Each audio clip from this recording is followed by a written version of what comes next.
Welcome back to My EcoBuzz. I'm Jessica Gregory, and this is episode 3 of the Know Your Water series that I'm featuring this winter and spring. In this episode, we'll continue our discussion of where water goes. Last time, we learned about watersheds, which are areas of land with a common outlet for water drainage. There are different types of water that flow through a watershed, and as we'll see, each type can significantly affect the health of our water resources. Stormwater is the focus of this episode. Stormwater is precipitation that collects during a rain or storm event and flows across the ground before joining with the nearest river or stream. Stormwater is important because it's often the primary source of water for plants and animals in natural communities, and it also helps to recharge ground and surface water sources.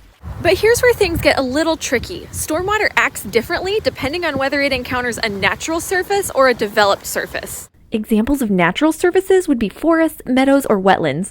In these communities, the water is naturally filtered as it is absorbed slowly by vegetation and soil. There is very little runoff because natural surfaces are pervious to water, meaning it's easily absorbed. Side note, wetlands are amazing at absorbing and collecting excess water. They act like a sieve, filtering out pollutants before they reach larger bodies of water. The problems with stormwater arise when natural surfaces become developed. This is because the amount of vegetation present gets reduced. Developed surfaces have a much greater impervious surface area than most natural communities. You know, roofs, roads, sidewalks, and parking lots. During a rain event, when the water can't be absorbed into the ground, or in the winter, when the ground is frozen, water flows across the ground instead, which increases its volume and flow rate. This heightens the risks of flooding, property damage, and habitat loss, in addition to pollutant transfer, erosion, and sediment deposition, all of which can affect our health, safety, and yes, our bank accounts too. To prevent such negative impacts, stormwater should be monitored and managed. Within certain industries, stormwater is heavily regulated already,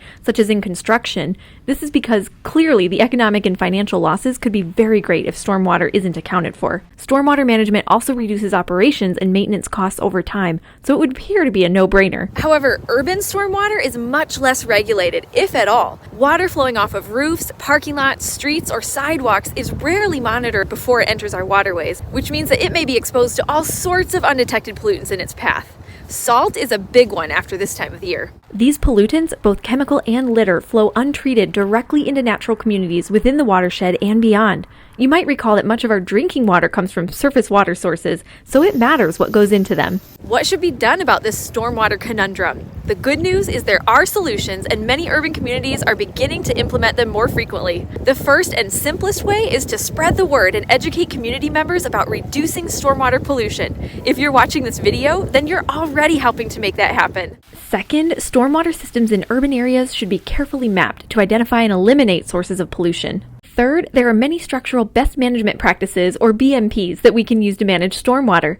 These include creating detention ponds, green roofs, planting rain gardens, and establishing water quality islands. The purpose of managing stormwater is to increase water absorption and slow the flow of water. This allows particles and pollutants to settle out, filtering the water and improving the water quality in the process. To learn more about stormwater management in your area, contact your local municipality, conservation district, or environmental conservation organizations like the West Michigan Environmental Action Council, known locally as WEMIAC. Thanks for learning about stormwater with me. Join me next time to follow the path of wastewater from our homes and businesses and see how it's handled to keep our drinking water and natural resources safe.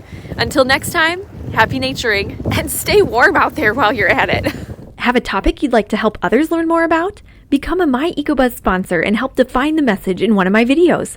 Learn more about video sponsorship at www.myecobuzz.org.